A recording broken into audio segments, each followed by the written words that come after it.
Benjamin Carter stood at the viewport of the transport ship, watching as the massive space station grew larger against the backdrop of stars. Harmony Hub, they called it. The irony of the name was not lost on him. "First time seeing it?" asked Olivia Martinez, his chief advisor. She had been to the hub twice before during preliminary negotiations. Benjamin nodded. "It's bigger than I expected." "Everything about the Galactic Consortium is designed to make newcomers feel small," Olivia said. "Especially humans." The transport docked with a soft thud. Benjamin straightened his formal diplomatic uniform and took a deep breath. As Earth's newly appointed ambassador, he carried the hopes of humanity on his shoulders. Earth had only discovered faster-than-light travel 15 years ago, making humans the newest and least advanced species in the interstellar community.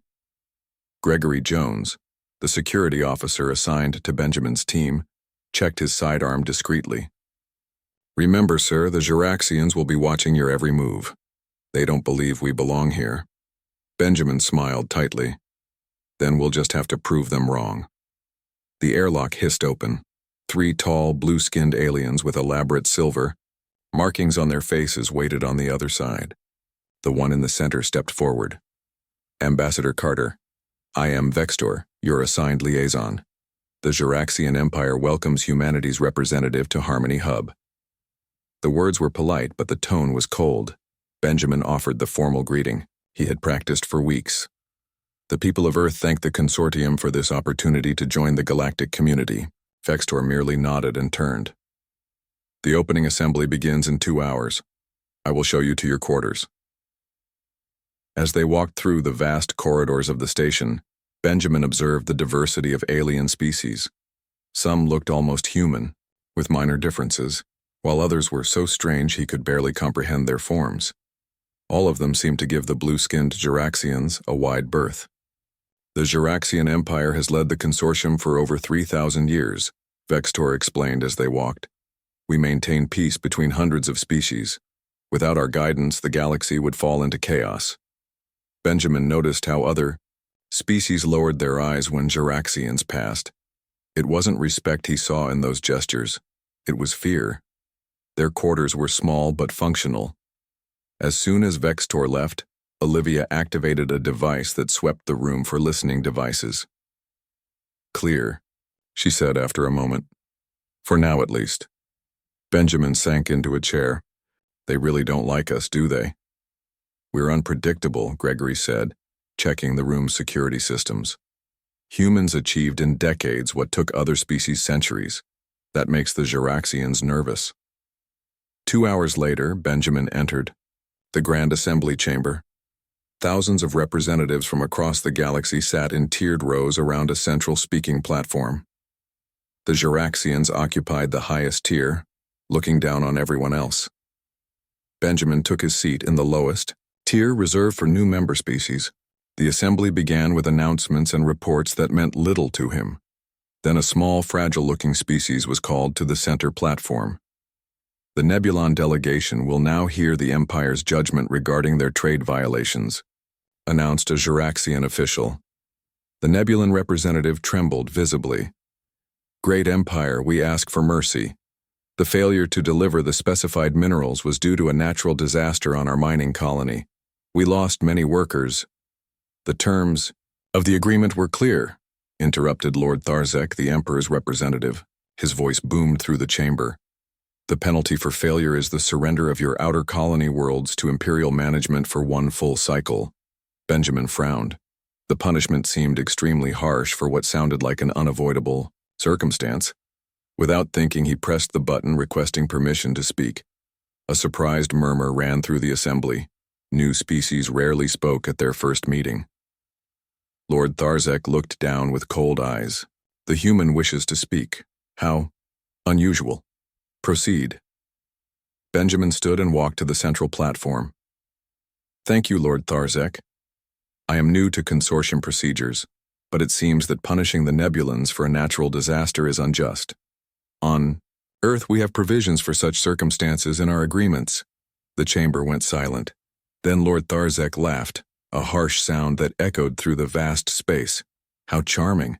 The human thinks it understands galactic politics after barely mastering space travel. His voice hardened. The Juraxian Empire has maintained peace for millennia precisely because we do not allow exceptions. Rules must be enforced or chaos follows. Benjamin stood his ground. There's a difference between order and oppression. The words left his mouth before he could stop them. The assembly erupted in shocked whispers. Lord Tharzek's face darkened. You would do well to learn your place, human. Your primitive understanding of diplomacy is both amusing and dangerous. He turned away dismissively. The judgment stands.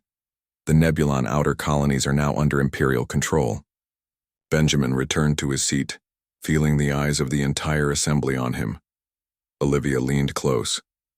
That might not have been the best first impression, she whispered. They're bullies. Benjamin replied quietly. Someone needed to say something. Later, that night Benjamin couldn't sleep. The day's events kept replaying in his mind. A soft chime at his door interrupted his thoughts. When he opened it, the corridor was empty except for a small data chip on the floor. Benjamin brought it inside and inserted it into his secure reader. A message appeared. The garden level, north, quadrant. 1 hour. Come alone if you want to know the truth about the Empire. Benjamin knew he should inform Gregory, but something told him to keep this to himself. An hour later, he made his way through the quiet station to the garden level, a large area filled with plants from hundreds of worlds. In the north quadrant, sitting beside a small pool, was a human woman he didn't recognize. Ambassador Carter, she said without looking up. I'm Elodie Nguyen. Earth Intelligence. Benjamin sat beside her, keeping his voice low. I wasn't aware Earth had intelligence operatives in the consortium. That's the point of being undercover, Elodie said with a slight smile.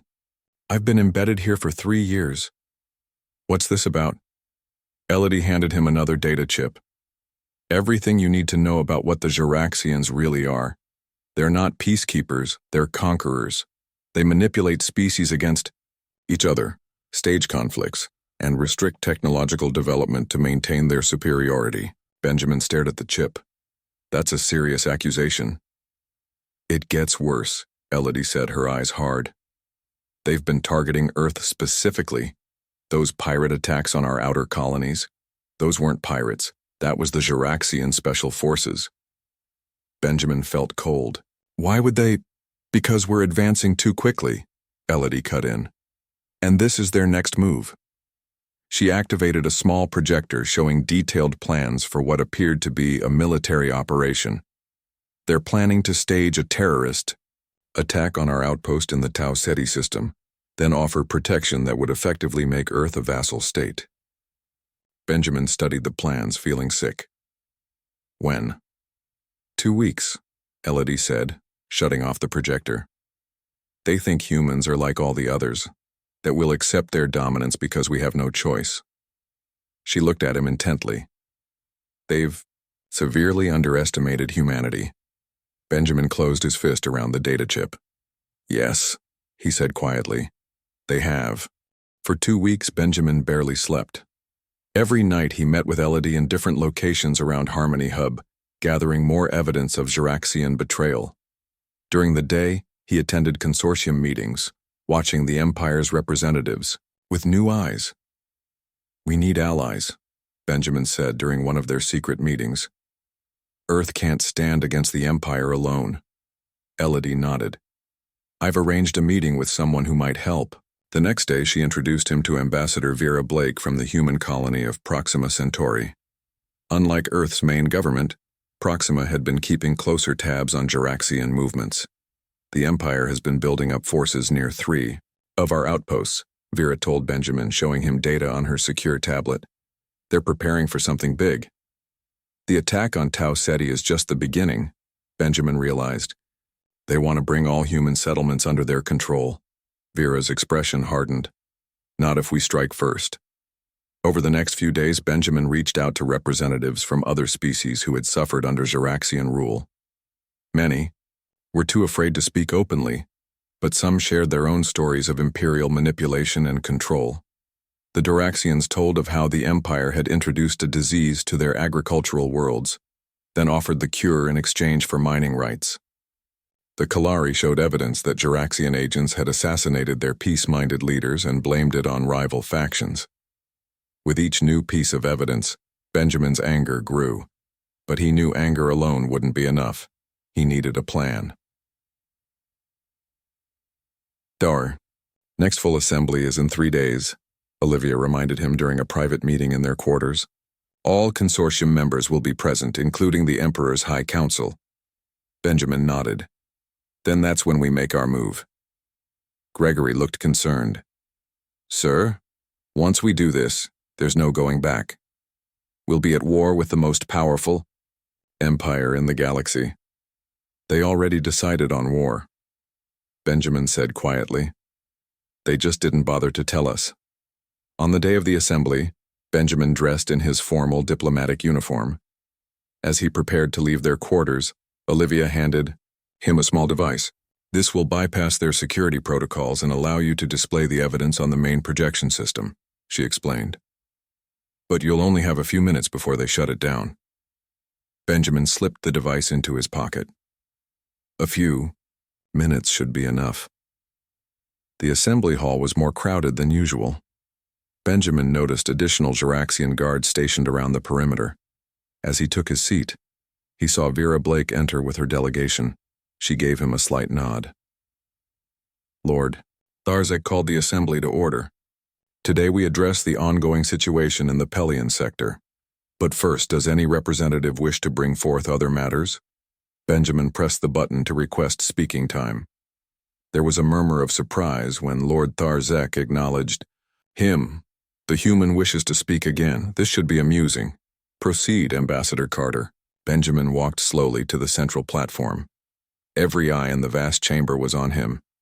He took a deep breath. Esteemed representatives of the Galactic Consortium, I come before you today not just as Earth's ambassador, but as a voice for all species who have suffered under the guise of peace. Lord Tharzek's eyes narrowed. What nonsense is this? Benjamin activated the device in his pocket. The massive display screens around the chamber flickered, then showed images of Juraxian ships attacking human colonies.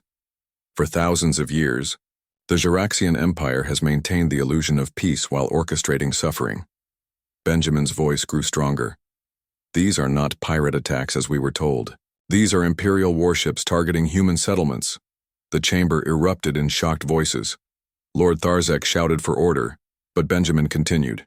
He showed evidence of the planned attack on Tau Ceti, revealed documents proving Juraxian involvement in conflicts across the galaxy, and displayed testimonies from dozens of species.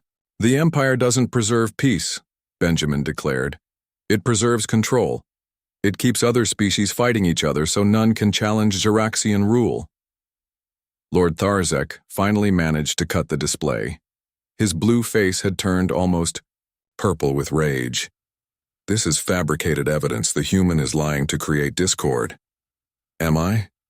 Benjamin asked calmly. He turned to face the assembly. Ask yourselves, how many of your worlds have suffered convenient disasters that only the Empire could solve? How many of your leaders who stood against Juraxian policies died in unexpected accidents? Murmurs spread through the chamber. Several representatives stood, calling out their own accusations against the Empire. Lord Tharzek pounded his fist on the podium. Silence. I will not have order disrupted by primitive lies. Benjamin faced him directly. You believed humans were like all others, that we would bow to your superior technology and accept our place in your hierarchy of control. This was your gravest miscalculation. He straightened to his full height, looking Lord Tharzek in the eye. Humanity does not negotiate with those who target our colonies and plan attacks on our people. The Juraxian Empire has not declared war on humanity. Rather, humanity declares war on the Juraxian Empire. The chamber erupted in chaos. Several representatives stood and declared their support for Earth. Others fled in panic. The Juraxian guards moved toward Benjamin, but found their path blocked by security personnel from a dozen different species. Vera Blake appeared at Benjamin's side. It's done. Human ships have engaged Juraxian forces at 3 different locations across the galaxy. We've been preparing for weeks. Lord Tharzek stared at Benjamin with genuine shock. You planned this all along? You came here under the banner of peace while preparing for war? We learned from the best, Benjamin replied coldly. As Benjamin and his team were escorted to their ship under heavy guard provided by their new allies, reports began flooding in. Human forces had launched surprise attacks on key Juraxian military installations. Several Empire outposts had already fallen. This is madness, Olivia said as they boarded their ship. We can't possibly win a direct war against the Empire. Benjamin looked out at the stars as their ship pulled away from Harmony Hub. We don't need to win by their rules. We just need to show the galaxy that the Empire isn't invincible. Gregory checked his communication device. Sir, Admiral Klein reports that Operation Broken Crown is underway. Our forces have already taken 3 Juraxian supply depots. Benjamin nodded. Tell all commanders, no quarter asked, none given. The Empire wanted war, now they have it. As their ship jumped to light speed, Benjamin knew the real fight was just beginning. Humanity had thrown down the gauntlet to the most powerful empire in the galaxy. There would be no turning back. 6 months into the war, Admiral Susan Wright stood on the bridge of the USS Defiant, watching the stars through the main viewport. Her ship, the pride of Earth's fleet, had fought in 12 major battles against the Juraxian Empire. Its hull bore the scars of these encounters, but it remained one of humanity's most effective weapons. Admiral, sensors show 5 Juraxian warships guarding the supply depot, reported her first officer, Lieutenant Alan Foster. Susan nodded. Just as expected. Are the new shields ready? Yes, ma'am. Engineering reports all systems operational. Susan allowed herself a small smile. The Juraxians had enjoyed technological superiority at the start of the conflict, but humans had proven remarkably adaptable. Her engineers had not only reverse-engineered Juraxian shield technology, but improved upon it. Today would be the first major test of their work. All ships battle formation Delta, Susan ordered. Remember, our goal is to capture the depot intact. We need those supplies. The Defiant led a fleet of 7 human ships toward the massive space station that served as the Empire's main supply hub in this sector. As they approached, the Juraxian vessels moved to intercept.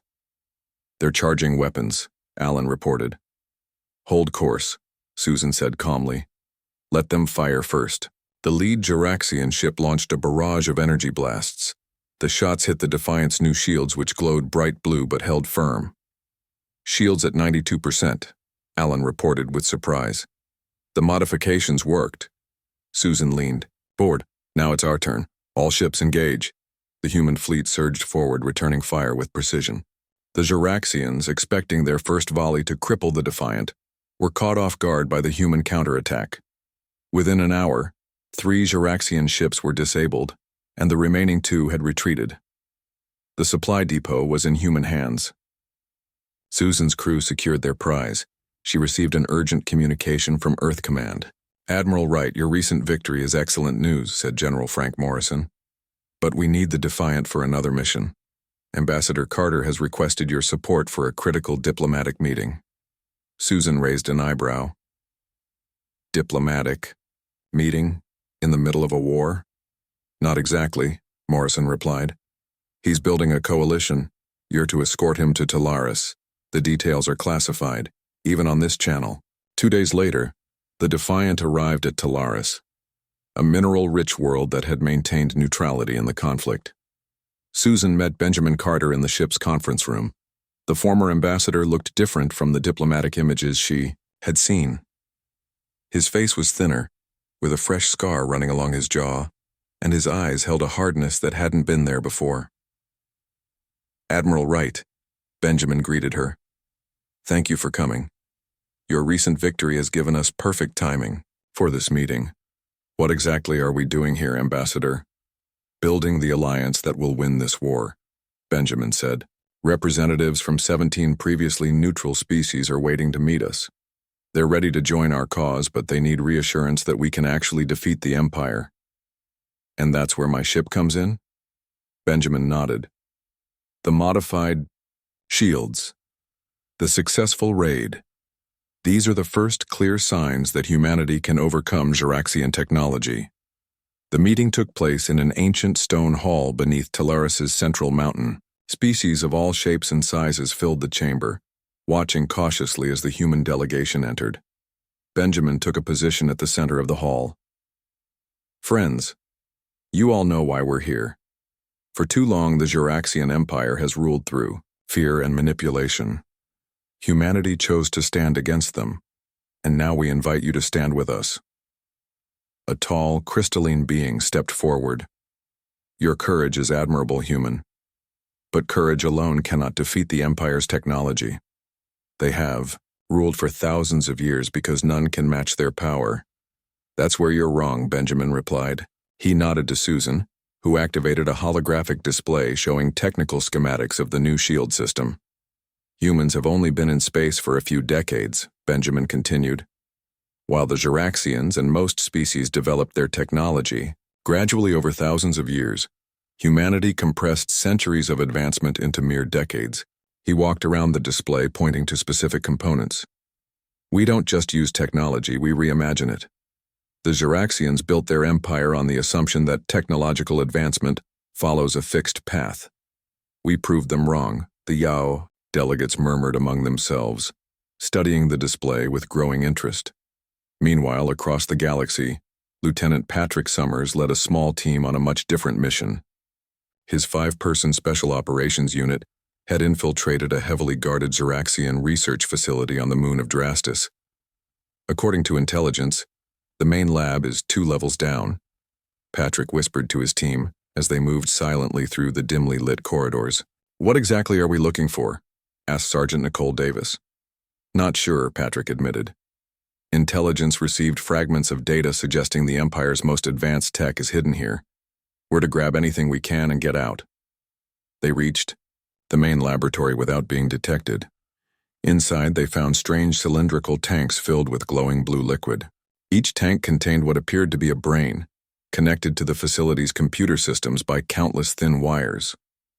What the hell is this? Nicole whispered. Patrick approached one of the computer terminals and began downloading data. As the IE information flowed onto his device, his face grew pale. Sir? Nicole asked, noticing his expression. They're consciousness farms, Patrick said in horror. The Empire hasn't just been oppressing other species. They've been harvesting their minds to power their most advanced technologies. The terminal showed records going back thousands of years. The Juraxians had been capturing the most brilliant minds from conquered species, extracting their consciousness, and using them as living processors. We need to get this information back to command immediately, Patrick said. This changes everything. As his team prepared to exit, Patrick made a decision. He set explosive charges around the laboratory. Sir, those weren't our orders, Nicole reminded him. Patrick looked at the tanks, at the imprisoned minds. Some orders you have to reinterpret in the field. When they were safely away, Patrick detonated the charges, destroying the facility and freeing the captive consciousnesses. 3 days later, when the information reached Benjamin on Talaris, he knew they had found the Empire's fatal weakness. Not just a technological advantage, but a moral one. When this information was broadcast across the consortium communication networks, the remaining neutral species finally chose sides. The Juraxian Empire, after millennia of unchallenged rule, now faced not just humanity, but a galaxy-wide insurrection. The war had entered its final phase. The massive fleet gathered at the edge of the Juraxian home system.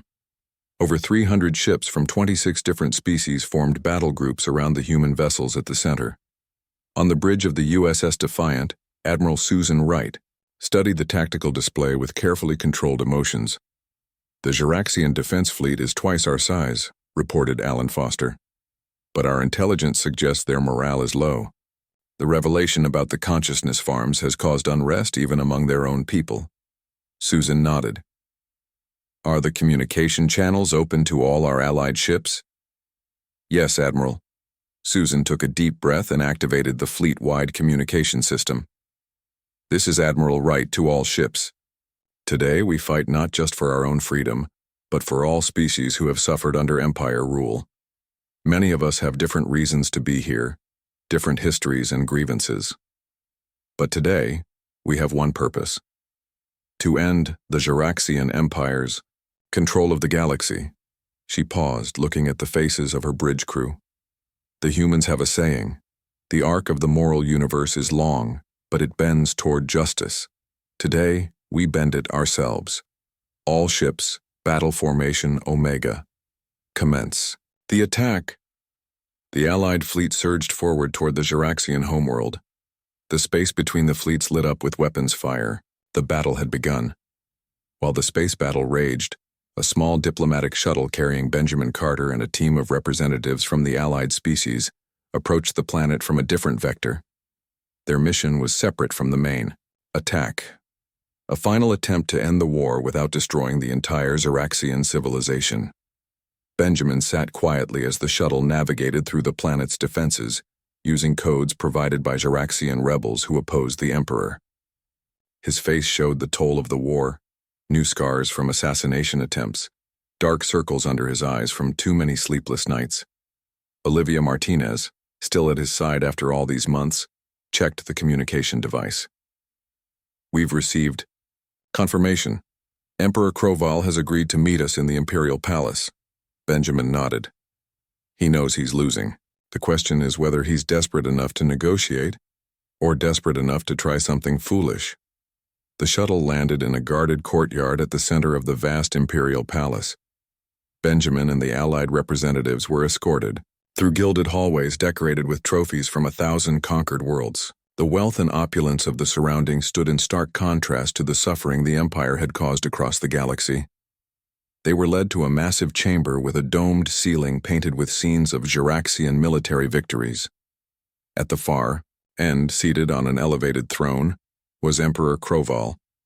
Even for a Jiraxian, he was impressive, tall and powerfully built, with elaborate silver markings covering much of his blue skin. His eyes, cold and calculating, followed Benjamin as the human approached. "So," the Emperor's voice echoed in the chamber, "the human who shattered 3,000 years of peace comes to stand before me." Benjamin met his gaze steadily. "We both know it wasn't peace, Your Majesty. It was control." The Emperor's face showed no emotion. "Call it what you will. It prevented the chaos we now see. Your species has destroyed in months what took millennia to build."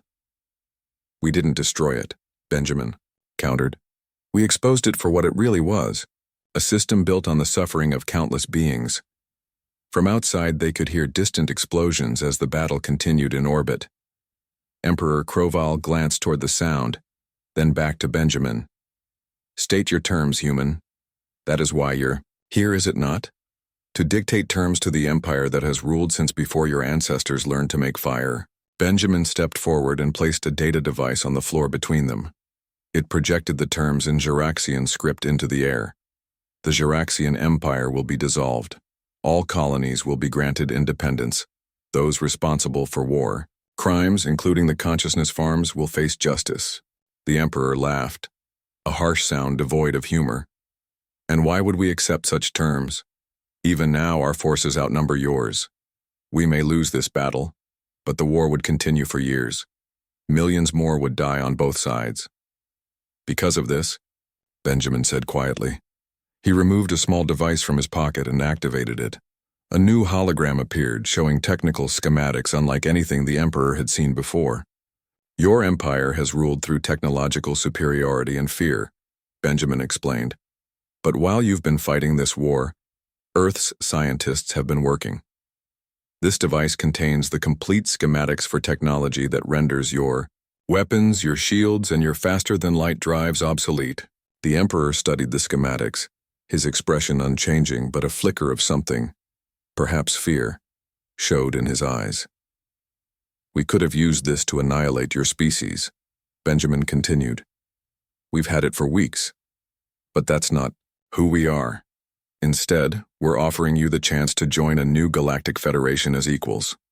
Not rulers, not subjects. Equals." Emperor Kroval was silent for a long moment. Finally, he stood from his throne and descended the steps until he stood directly before Benjamin. "You could have destroyed us, yet you offer peace?" His voice held genuine confusion. "Why?" "Humanity didn't go to war because we wanted to rule," Benjamin told him. "We went to war because everyone deserves to be free, including your people." The Emperor stared at Benjamin, searching his face for deception and finding none. Finally, he turned to his advisors and gave a simple command. "Signal our fleet to stand down." The room erupted in shocked whispers. The Imperial Guard, expecting to fight to the death, lowered their weapons in confusion when Benjamin ordered his security team to do the same. In the days that followed, a new order began to take shape. The Juraxian people, many of whom had been unaware of their leaders' worst crimes, integrated into the new Galactic Federation. Benjamin Carter, who had reluctantly become a wartime leader, now oversaw the establishment of a new galactic constitution. 1 month after the Emperor's surrender, representatives from over 100 species gathered on Earth to sign the founding document of the new Federation. Its preamble, broadcast in thousands of languages across the galaxy, began with words that captured humanity's unique role in this new era.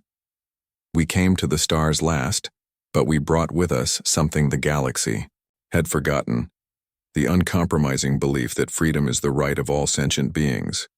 As Benjamin watched the representatives sign the document one by one, he thought about the long journey that had brought them here. From that first confrontation in the Harmony Hub to the final battle above the Juraxian homeworld. Was it worth it? Olivia asked quietly at his side. Benjamin looked out at the gathered representatives, former enemies now working together as equals. "Ask me again in 100 years, he said, "but I think we've made a good start." 5 years after the signing of the Galactic Constitution, Benjamin Carter walked through the busy streets of New Unity, the massive space station that now served as the capital of the Galactic Federation. Where once the Harmony Hub had been designed to intimidate, New Unity was built to welcome. Representatives from hundreds of worlds moved freely through its wide corridors, no species given more prominence than others. Benjamin had aged in these 5 years. Gray streaked his once dark hair, and the scars on his face had faded but not disappeared. He no longer held an official title, having stepped down from leadership once the Federation was firmly established. Now he served as an advisor, called upon when needed but otherwise free to live a quieter life. He entered a small cafe run by a family of Nebulon refugees, the same species whose harsh treatment he had witnessed during his first consortium assembly, years ago. The owner, Nick Saul, greeted him warmly. "Ambassador Carter, your usual table is ready." Benjamin smiled. No matter how many times he corrected people, many still called him Ambassador. "Thank you, Nick Saul. And please, it's just Benjamin." As he sat down, a voice called his name. He turned to see Olivia Martinez approaching. She now served as Earth's official representative to the Federation Council. "I thought I might find you here," she said, joining him. "The council session ended early today. Any problems?" Benjamin asked. Olivia shook her head. "Just the opposite. The trade agreement between the former Juraxian colonies and the Doraxian worlds passed unanimously. 5 years ago, those species wouldn't even speak to each other." Benjamin nodded, pleased but not surprised. The Federation was working better than even he had hoped. Without the Empire's manipulation, old enemies were finding common ground. Their conversation was interrupted by the arrival of another familiar face.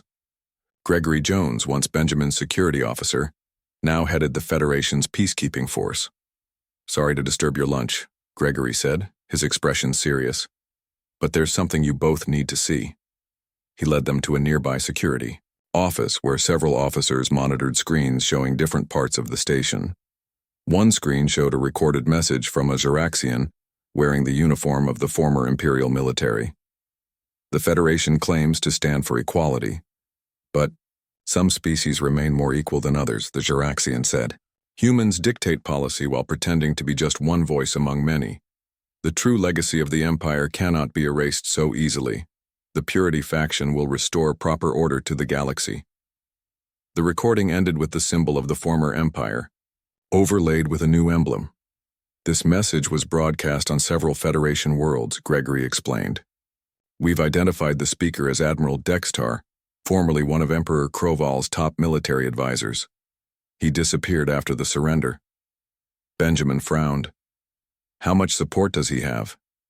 Hard to say, Gregory replied. Most Jiraxians have embraced the Federation, but there are always those who resist change. We've detected unusual ship movements in the outer systems. Nothing concrete yet, but concerning. Olivia looked troubled. We always knew there would be resistance. The question is how to handle it without proving their point about human dominance. Benjamin studied the frozen image of Admiral Dextar. We need to speak with Kroval. The former emperor of the Jiraxian Empire now lived quietly on his homeworld, stripped of power, but treated with the respect due to a cooperating former leader. He had surprised many by becoming a vocal supporter of the Federation, even helping to draft portions of the Constitution. 2 days later, Benjamin stood in the garden of Kroval's modest home.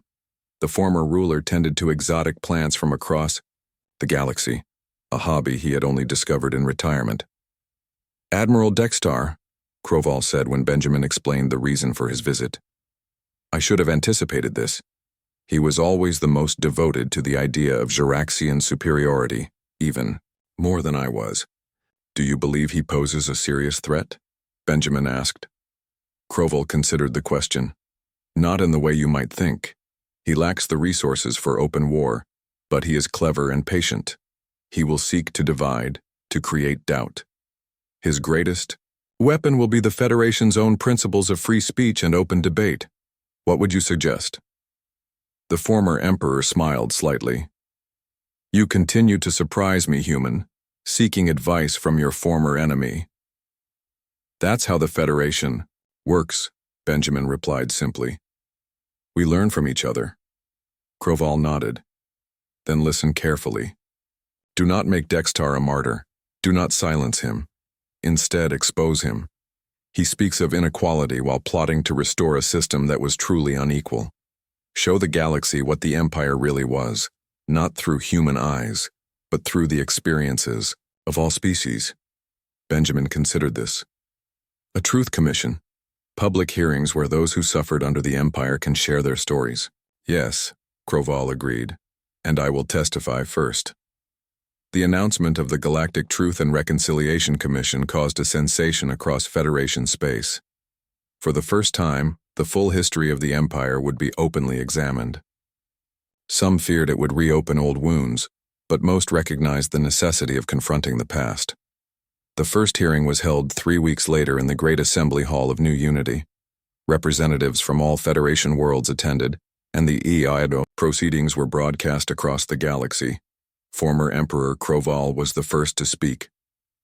I ruled the greatest empire the galaxy has ever known, he began. I believed our dominance was natural and right. I believed we brought order to chaos. I was wrong. He described in detail how the Empire had manipulated conflicts, restricted technological development, and harvested the minds of brilliant individuals from other species. His testimony lasted for hours, shocking even those who had opposed the Empire.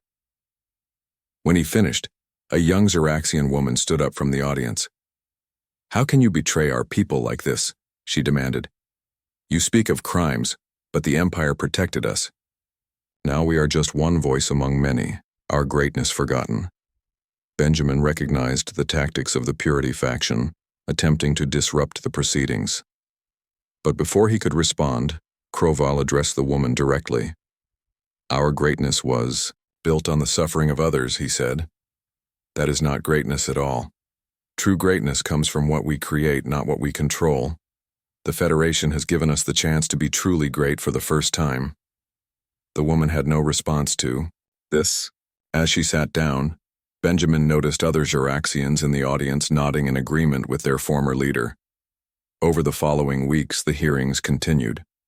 Species after species shared their experiences under Imperial rule. The evidence against Admiral Dextar's revisionist message mounted. His support among Xeraxians dwindled as the truth was revealed. 6 months after the hearings began, Gregory brought Benjamin the news. Admiral Dextar had been captured attempting to flee to the Outer Rim. The Purity faction had dissolved without its leader. He'll stand trial under Federation law, Gregory said, with all the rights and protections that entails. Benjamin nodded. As it should be. We don't defeat the Empire's legacy by adopting its methods. That evening, Benjamin stood on an observation deck watching ships from hundreds of worlds come and go from New Unity. The Federation wasn't perfect.